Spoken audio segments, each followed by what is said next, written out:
Nous sommes à Djerba, dans le cadre du sommet de la francophonie, qui a été qualifié par le président français, M. Emmanuel Macron, d'un sommet réussi, notamment dans son volet numérique. Et ça tombe bien, nous sommes avec M. le ministre de la Technologie et des Communications en Tunisie.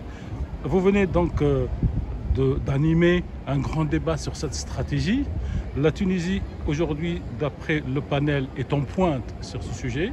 Mais nous avons, dans tous les pays du monde, la question d'alphabétisation à la numérisation, notamment des personnes non scolarisées et des vieilles personnes. Comment faire en Tunisie que cette numérisation soit une numérisation démocratique dans l'ambiance de l'histoire tunisienne depuis 2011? Tout d'abord, aujourd'hui, à l'occasion du sommet, on a bien introduit peut-être la stratégie tunisienne du numérique, qui s'articule autour de 8 axes essentiels métiers, et on en a rajouté 2 axes annexes qui sont la communication et la coopération. Je reviens aux axes métiers. Le premier axe, c'est la révision du cadre juridique pour qu'il soit bien adapté aux nouvelles formes de développement technologique et pour la mise à jour des codes de communication et l'introduction aussi du code des usages du numérique. Le deuxième axe, il concerne l'inclusion sociale qui est numérique et financière. Et au niveau de cet axe, on a un ensemble de projets pour inclure les gens, ou bien les citoyens qui sont dans les zones qui sont mal desservies, et pour élargir ou bien diversifier les moyens de paiement électronique, améliorer la connectivité, améliorer la connexion Internet, l'offrir à un coût raisonnable et tout ça. Le deuxième axe sur lequel nous sommes en train de travailler, c'est la digitalisation de l'administration.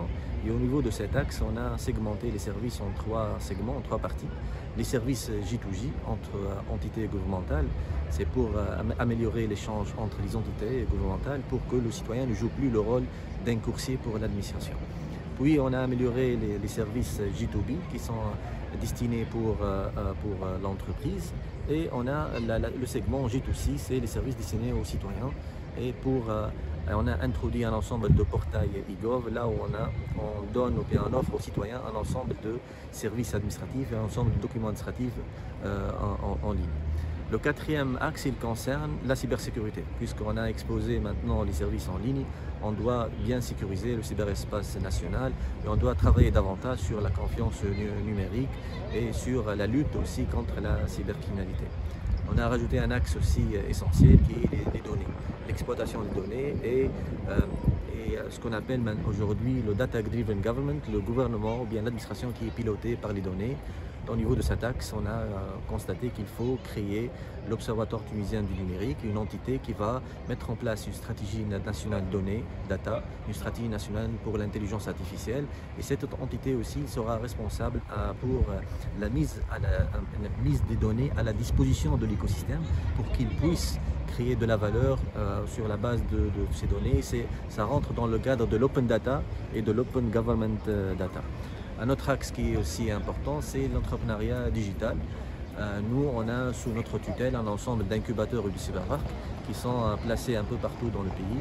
Nous sommes en train de travailler sur l'élargissement de ce réseau, l'amélioration de la capacité d'hébergement de ces incubateurs, et on est en train aussi de travailler sur la diversification des services et des prestations qui sont offertes pour les jeunes qui sont incubés au niveau de ces cyberparcs.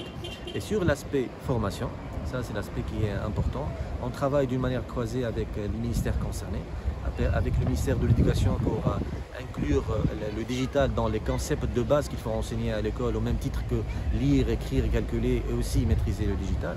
Ça c'est un point essentiel.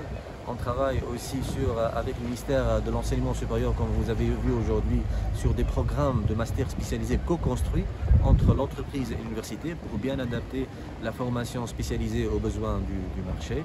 Aussi, on travaille, comme on a vu aujourd'hui, sur un programme qui s'appelle Skill Up Tunisia pour la reconversion vers les métiers du numérique.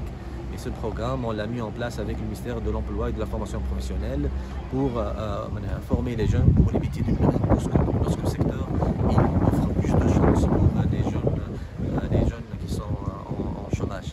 On a rajouté 2 axes essentiels qui sont très importants, la communication et la conduite du changement. On communique avant les projets, pendant le projet, après le projet pour assurer une bonne conduite de changement.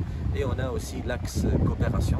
Comme l'axe coopération, la participation, bien avoir un sommet comme le sommet de la francophonie à Djerba, c'est une occasion aussi pour échanger avec les autres, pour s'inspirer des bonnes expériences réussies et aussi pour exporter notre savoir-faire aux pays qui sont intéressés par la coopération avec la Tunisie, et déjà pas mal de pays qui ont déjà exprimé ça, comme la Côte d'Ivoire, la Madagascar et d'autres pays ont déjà exprimé leur besoin d'adopter des solutions et des services que la Tunisie a réussi à la mettre en place, comme le Mobile ID, l'identité numérique pour les citoyens. C'est un projet qui est considéré comme un projet maintenant phare, essentiel, qui va révolutionner et transformer la manière avec laquelle on est en train de servir le citoyen tunisien.